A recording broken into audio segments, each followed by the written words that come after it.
Disclaimer. The conversations, ideas, plans, and other content of this podcast do not constitute advice about investing in cryptocurrency or any other types of investment. We are learners, not investment experts, and we intend this podcast only to be a record of our own journey into cryptocurrency investments. Enjoy. Good. Josh, I feel like there's something we've forgotten to do for like 2 weeks, but I can't remember what it is. Super Bowl! No, I'm pretty sure I did that. Oh, okay. Good. Big game. Big game. Big game. You can't say super. Yeah.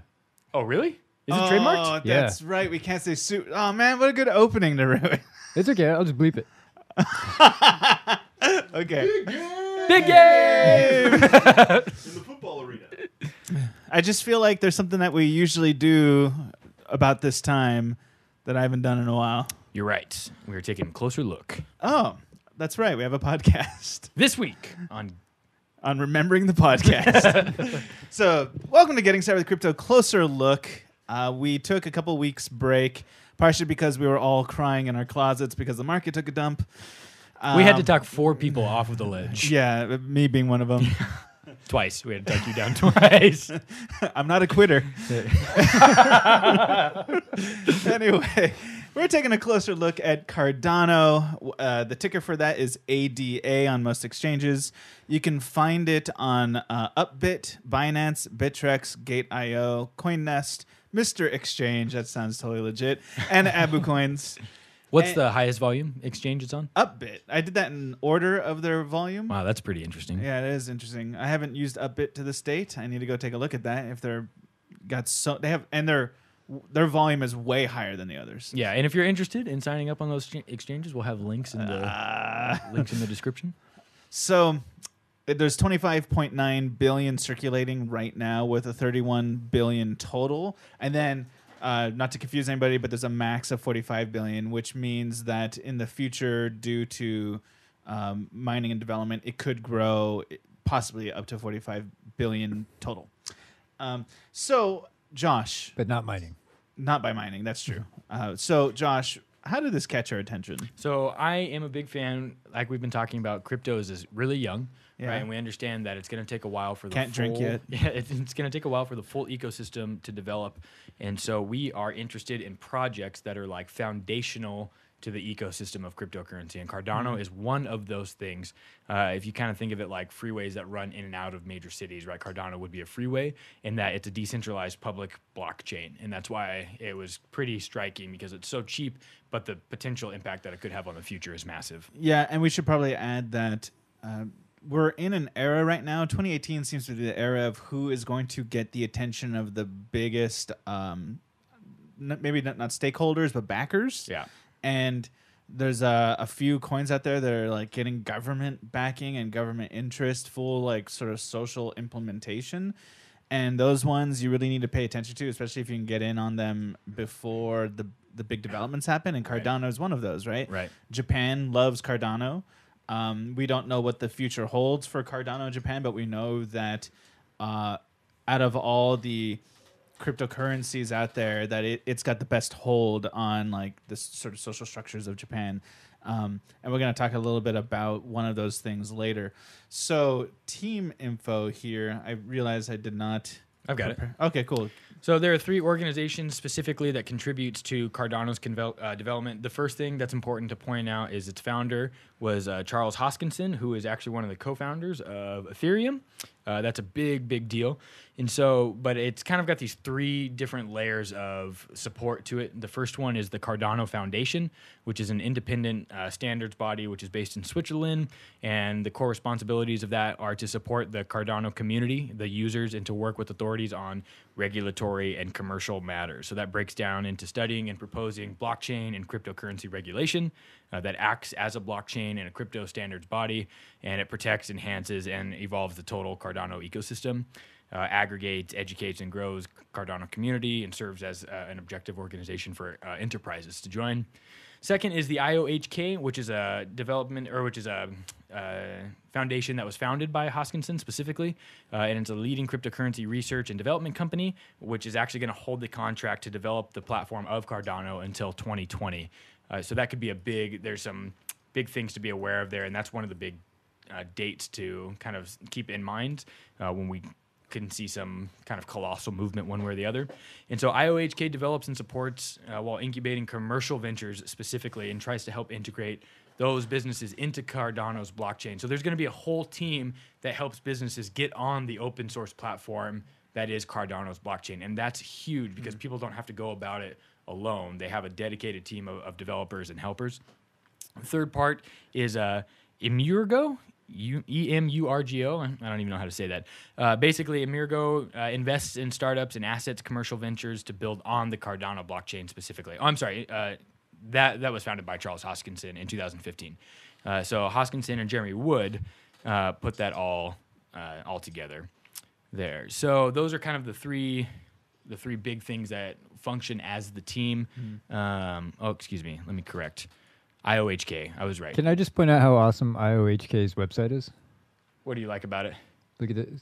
Oh, yeah, how it trails, right? Yeah.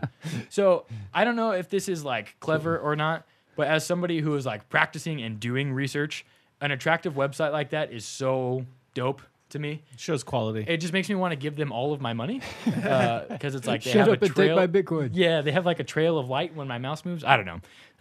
That's just pretty cool to me. So those are the three big layers that Cardano has supporting it. Yeah, so let's talk about the product here. Let's begin with exactly what is Cardano. It's a blockchain, right? Right. Could you explain that a bit further? Yeah, so Cardano is a decentralized public blockchain, which is fully open source.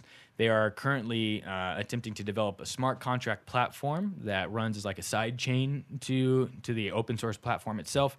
And what they want to do specifically is be able to work with everyday individuals, organizations, and governments all around the world. Their blockchain kind of breaks into two parts. They have a layered platform that they're building first, which is going to mean greater system flexibility, easy maintenance, and upgrades by way of what are called soft forks. So like these kind of side chains or daisy chain together. So it makes for a smoother transition for growth and scalability, and you don't run into the same problems that you run into with Bitcoin. And once they finish that settlement layer that runs the ADA specifically, there's going to be a separate computing layer, which will be built to handle smart contracts as well as running dApps, which are decentralized application platforms. Okay. And maybe we can't dive too deeply into this one thing, but we should give some ear to the Ouroboros side of all this. So This is all way over our heads, isn't it? Yeah. Admittedly, this I sound confident though, right? That's good. I don't think we noted while recording, but we noted before that there's no mining when it comes to Cardano. It's a totally different system. Right. Part of that different system is if you have a stake in Cardano, meaning you own Cardano, you can sort of put that forward and that gains you some kind of what's the word I'm looking for? Some kind of weight in the blockchain. In the system, yeah. Right. Now, so the Ouroboros is supposed to be an alternative to a thing that's usually called proof of stake. So, right. Or that algorithm is actually a type of proof of stake. So it's an alternative to proof of work mining. Oh, it's an alternative. Right. Excuse me, I confused my terms. Yeah. Proof of work. So proof of work is essentially it's kind of a competitive king of the hill thing where people almost compete to be in charge of the next node, right? Based on computing power and other factors. But this is proof of stake, which is supposed to be an alternative to that. And instead of like giving all of the power to whoever's like got the biggest muscles, instead there's a certain amount of randomness to it, that it's random, like the head of the node, or not node, what's the word I'm looking for? The block. The head of the block is right? I got the right term there? Block? Yeah. So the head of the block is randomly chosen in that case, and it has to do with if you have a stake in it as well. And so that's... And then that's how the decisions are made as far as... Well, so the whole goal of the Ouroboros, however you say that, algorithm is to prevent like selfish mining, right? And so they're trying to answer that problem. So we have all these big mining factories that are set up, and so they want to kind of keep things fair for all people across the board. Right, and then make all the money on it too. Yeah, no doubt. And I think even though it's way out, the thing that really attracted my attention to Cardano is their future plans for a debit card. Yeah. I mean, when it comes right down to it, the biggest difference between any of these currencies and other currencies is spendability. You know, Bitcoin has some spendability, but it's such a if you're crazy. It's such a it's such a slow technology compared to where we're at now that it's just not very useful to be used as a currency. Yeah. Also, I think it's worth pointing out on the Cardano hub page, they have a video that explains their proof of stake system probably better than we can. Yeah, it's Okay. like an hour long.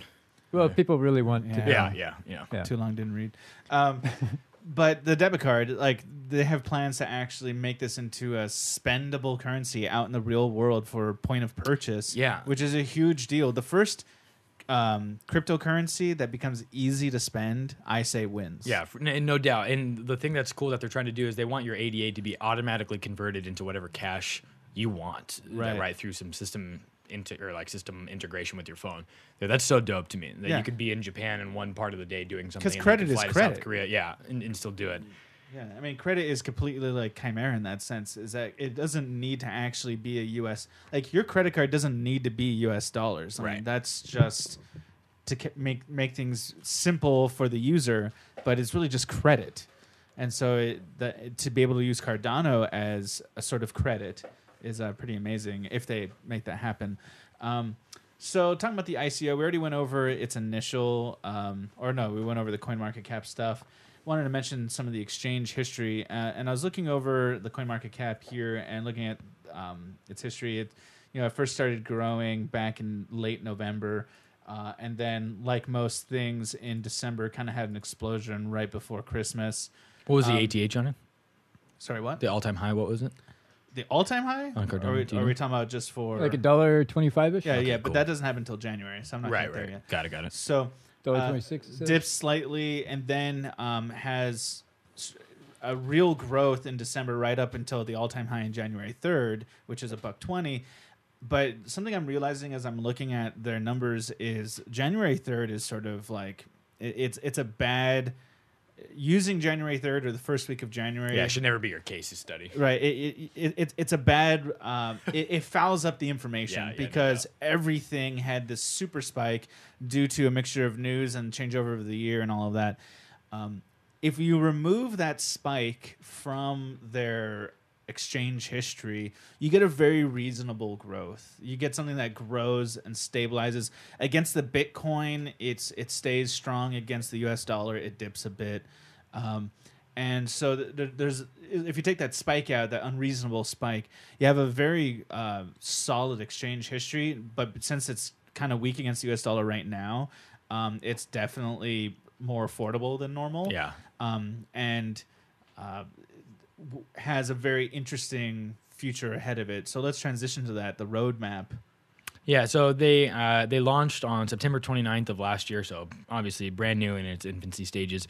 Right now, they are currently implementing exchange enhancements and what's called a log submission mechanism, which is basically an easier way for users to submit log issues about bugs or whatever. And so that's how like beginning we are, right? They're just creating the platform so you can report problems that you will inevitably have.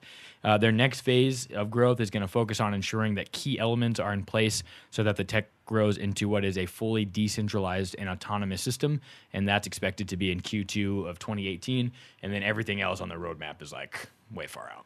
Right. Okay. Well, I think we covered that pretty well. Is there anything we missed, Josh? Just a quick social media thing. I didn't find anything on Telegram from them. I didn't see anything active there, but they do seem to be pretty active on their Facebook page, as well as like reposting things like on a fairly regular basis and trying to keep an update. So that's a good sign to me, at least in having some contact with the outside world there. Well, that was the whole point of one of the wings of their team was all about the community side of things. And one of the things that we didn't chat about that I just thought was really interesting, and I don't know how they're going to do this, is they want to balance institutional rules with privacy. And that's super fascinating to me, is trying to maintain the best of both worlds, right? Because they want to play by governmental regulations, but also respect what everybody in the crypto space kind of wants secretly, which is the ability to maintain their own privacy. So we'll see how that will play out, if that's possible to play out, because I don't know how, down to play ball governments will be for things like that. But it'll be an interesting coin to watch out. This is definitely something that I'm going to hold on to for a while. This is not something that I'm thinking I'm going to be able to grow something overnight, Yeah. Great. And then they have their own wallet, right? If you want to hold it. Yeah, if it wants to be held in the wallet, you can download that. So, all right, I think we're good. Yeah, it's good. All right. Out. Great outro, guys.